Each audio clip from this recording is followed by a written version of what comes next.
Olá!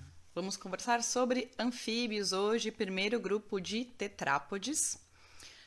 Então, a gente tem superclasse peixes, que são os bichos que não têm pata. E aí agora a gente vai falar sobre os bichos que têm pata, e os anfíbios são o primeiro grupo de bichos que têm pata. Qual que é o lance da pata, gente? São membros, então tem um esqueleto próprio, e esses membros estão associados ao eixo principal do corpo por cinturas. Então temos duas cinturas nos tetrápodes: cintura escapular, que é essa dos ombros, e a cintura pélvica, que é a cintura do quadril, certo? Os animais têm, então, uma ossatura que associa os ossos dos membros com com os ossos da coluna vertebral do eixo central do corpo. Os anfíbios, eles têm esse nome porque têm ambas vidas, ou seja, eles levam uma parte, uma porção da vida no ambiente aquático e uma porção da vida no ambiente terrestre. Então, são animais que tanto transicionam durante a vida deles, como apresentam características ambíguas também entre os dois ambientes. Então, eles têm características que têm a ver com os animais de vida aquática e eles têm características que têm a ver com os animais de vida terrestre. É o primeiro grupo que passa a ocupar a Terra, mas não ocupa ainda de forma tão efetiva quanto os próximos grupos que a gente vai ver. Tudo bem? Olha só, a gente tem aqui quatro... Aqui, desculpa, aqui. A gente tem aqui quatro grupos diferentes de anfíbios, sendo eles... Esse daqui é um mamífero, tô doidona hoje. Isso daqui é um anfíbio primitivo, então é um fóssil super bem conservado de um anfíbio primitivo que lembra uma salamandra. A gente tem aqui um exemplar, uma perereca, uma filomedusa, que é do grupo então dos anuros. Os anfíbios têm grupos e os grupos têm a ver com as características físicas do grupo, o que é ótimo. Então, o grupo dos anuros é sem cauda. Uro é cauda, então anuro sem cauda, certo? O grupo dos urodelos, que tem cauda. E o grupo dos ápodes, que não tem pé. Maravilhosos nomes, gente. Fala a verdade. Coisa melhor do mundo quando tem um nome de biologia que tem a ver com a vida do bicho. Então é isso. Anuros são sapos, rãs e pererecas, os urodelos são as salamandras e os ápodes são as cecílias. Tudo bem que são conhecidas como cecílias ou cobras cegas. Elas não são cobras, elas não são cegas, mas elas são conhecidas como cobras cegas. Então tá. Ciclo de vida de anfíbio, basicamente, é a característica mais marcante deles porque tem as duas fases de vida. Então a gente vai observar um ciclo de vida de um anuro, aqui no caso é uma rã. Temos sempre indivíduos que são com um único sexo, unissexuados, ou seja, os anfíbios em geral são dioicos, né? E aí eles vão apresentar um comportamento sexual de amplexo, que é esse abraço do macho com a fêmea. A fêmea libera os óvulos na água, o macho libera os espermatozoides por cima, a fecundação acontece fora do corpo. Os ovos são cápsulas gelatinosas, não tem uma casca rígida. Eu não tenho necessidade de ter anexos embrionários como âmnio, córeo, alantoide, porque são anexos que são responsáveis por fazer a transição para o ambiente terrestre. Então, aqui, a excreção acontece direto para o ambiente aquático, as trocas gasosas acontecem direto com a água também, não precisa de proteção contra a desidratação, porque está dentro da água o ovo. O único anexo embrionário que eu tenho é o saco vitelínico, que é a bolsa de reserva de alimento, que é uma coisa que faz muito sentido, né? E aí, o ovo eclode, vai sair de dentro dele um girino. Todos os anfíbios têm girinos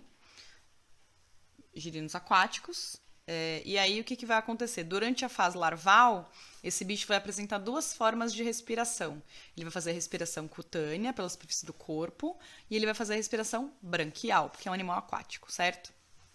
Tem todo tipo de dieta de girino. Tem girino herbívoro, tem girino carnívoro, tem girino onívoro, tem girino detritívoro, tem girino que come coisas que caem na água somente, tem a boquinha virada para cima, assim, enfim, tem todo tipo e todo tamanho também. Tem girinos que são enormes e tem girinos que são super pequenininhos, depende da quantidade de ovos que a fêmea produz, depende da estratégia de vida de cada espécie, certo? Depois de um certo tempo determinado, um tempo que é o mesmo para cada espécie, as patinhas de trás começam a se desenvolver, depois as patas da frente, e aí a cauda vai sendo aos pouquinhos retraída por atividade lisossômica das células, elas vão se autodigerindo, esses nutrientes vão ficando disponíveis para o bicho construir outras partes do corpo, fazer mitose com outras células, e aí ele vai virar um animal que faz respiração pulmonar e cutânea. Então sempre vai fazer respiração cutânea, anfíbio. Quando ele está na fase larval, vai ser pulmonar e cutânea. Quando ele está na fase terrestre, vai ser... Não, perdão. Quando ele está na fase larval, vai ser branquial e cutânea. Quando ele está na fase adulta, vai ser pulmonar e cutânea, certo? Aqui temos um exemplar foférrimo de um Dendrobates tinctorius. Os dendrobates são os dendrobatídeos em geral, são um grupo de pererecas amazônicas, e eles têm essas colorações de alerta, uma coisa importante que a gente tem que reparar, observar, é muito comum isso em vários animais, coloração de alerta, porque eles são extremamente tóxicos. Todos os anfíbios têm glândulas de veneno na pele, tá? Como essas glândulas vão se espalhar no corpo do animal, depende, varia de grupo para grupo. Geralmente, elas são dispersas em toda a superfície do corpo. E a gente observa uma especialização nos sapos, somente os sapos, não as pererecas, não as rãs, somente nos sapos. As glândulas são todas concentradas numa região atrás dos olhos, acima dos tímpanos, atrás dos olhos.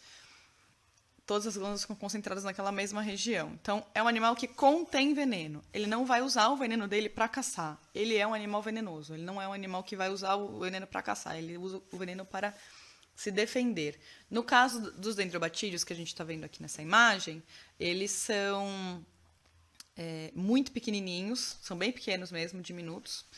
E o veneno deles é produzido através de substâncias que eles obtêm da dieta. Então, variou a dieta, mudou a dieta, você pegou esse bicho e botou no cativeiro, deu outra coisa diferente para ele comer, ele vai deixar de ser tóxico. E eles são utilizados, curiosidade, eles são conhecidos em inglês como poison dart frog, porque eles são usados para envenenar dardos de zarabatana, para os índios que caçam bichos que ficam muito alto na árvore.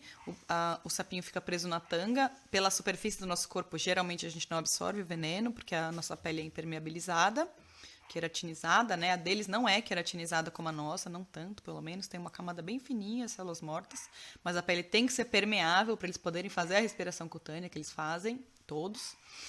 E aí o índio passa o dardo no sapinho, e aí assopra muito rápido, o bicho cai da árvore porque ele morre, porque a toxina é muito forte. Esse especificamente é um Dendrobates tinctorius. Ele sempre tem essa corzinha assim, índigo nas pernas e essas manchas no dorso. O tanto de amarelo e o tanto de branco varia um pouco, então são mais esverdeados, mais azulados, mas enfim.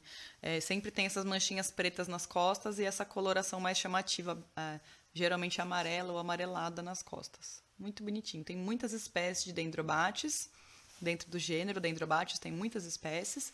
E todas elas, ou quase todas, são assim bem coloridinhas. Isso é uma salamandra. Gente, observem, a salamandra também tem essa coloração de alerta. E vocês conseguem até ver, se vocês olharem dentro das manchas amarelas, a gente consegue ver os pontinhos de saída das glândulas de veneno. É um animal um pouco mais impermeabilizado do que as pererecas, que a gente viu na foto anterior. E eles têm essa cauda aí bem desenvolvida. Também tem fase larval aquática. Algumas salamandras persistem aquáticas na vida adulta, do mesmo jeito que tem as rãs, que persistem aquáticas ou semi-aquáticas na vida adulta. E é isso, tem salamandras muito grandes. Os maiores anfíbios que a gente tem no planeta são salamandras. Tem uma salamandra chinesa que passa de 1 metro de tamanho, muito grande o bicho. Isto é uma Cecília. Olha que carinha simpática, dá pra ver a carinha dela aqui, gente. Tá sorrindo. São animais que vivem na serrapilheira, na verdade, que são aquelas folhas que ficam em decomposição no solo da floresta, se alimentam de inseto. Todos os anfíbios, a mesma dieta, tá? Eles vão comer bicho. não tem anfíbio herbívoro. Eles vão comer bicho. Eles vão comer bicho vivo. Eles não conseguem detectar alimentos se o alimento não estiver se movendo. Inclusive, até quando são animais de cativeiro, a gente precisa fazer isso. Você tem rã no cativeiro, que é usada para alimentação de humano, você tem uma bandeja que fica vibrando a ração, porque senão a rã não come, tá? Eles precisam que o animal se movimente para eles conseguirem detectar que é um animal e aí eles vão comer e vão se alimentar sempre de organismos vivos. E as cecílias, os ápodes, eles sobrevivem no folhiço e se alimentam de insetos nesse lugar. Tem muito inseto, por isso que os olhos são super reduzidos, tá? Tem a ver com uma seleção mesmo do formato de olho que é mais adequado para esse ambiente. Ter um olho gigante, enxergar super bem, não é uma coisa que ajuda na sobrevivência. Em compensação, ter um olho gigante que entra muita bactéria facilita a infecção e facilita a morte do bicho. Então, os olhos reduzidos foram selecionados. Mas eles percebem luz, eles enxergam vultos, mas eles não enxergam lá muito bem, porque eles usam outras formas de localizar as presas. Então, vibração, olfato. Tudo bem? Aqui, vamos ver órgãos internos, usando novamente um anuro como exemplo. Vamos ver os órgãos internos. Como que é o funcionamento interno de um anfíbio? Então, tá bom. Tímpano, eles têm tímpano, eles ouvem bem. Inclusive, na maior parte dos anuros, eles utilizam vocalização para localizar parceiros sexuais eventuais, cantam, e aí a fêmea responde, e aí eles se encontram através disso, muito poético, fazem serenatas. Eles têm o cérebro super reduzido, é bem simples, inclusive a resposta de equilíbrio deles depende mais da coluna vertebral, da medula espinhal, do que do cérebro propriamente. Eles têm uma aorta principal, como a gente tem. Aqui tem os órgãos internos de reprodução, o testículo, no caso é um macho, sempre é macho ou é fêmea, né? São dioicos, como eu disse. Eles têm rins. Na vida larval, os anfíbios vão excretar amônia, estão no ambiente aquático, de água doce, então vão excretar amônia, não tem necessidade de converter amônia em ureia, que tem gasto energético isso. Quando eles passam para a vida adulta, ambiente terrestre, eles vão excretar ureia, como a gente. O xixi do sapo é super parecido com o nosso. Então, aquela história de o sapo vai fazer xixi no seu olho e você vai ficar cego. Não.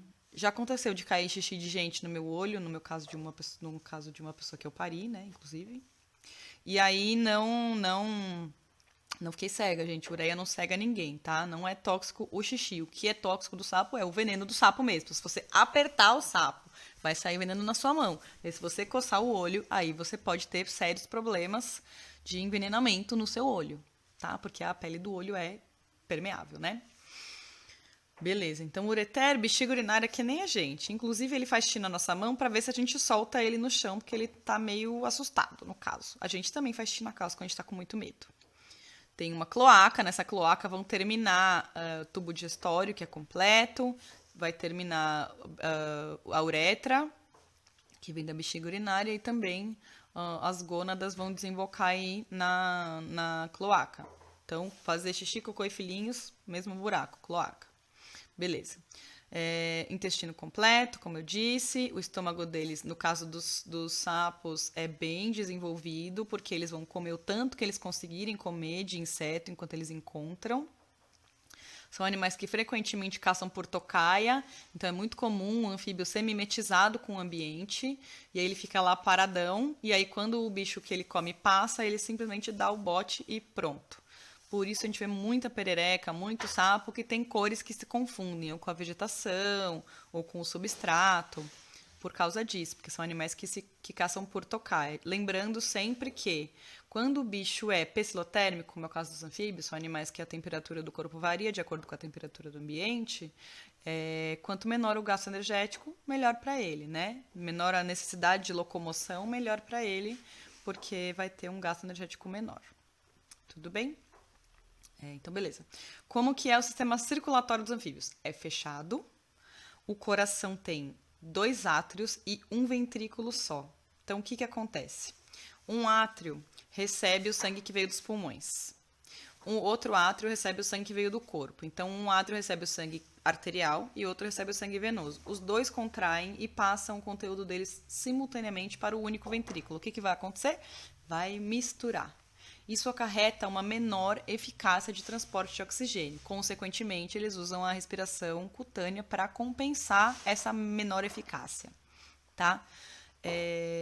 Funciona, obviamente funciona, tem um monte de anfíbio no mundo.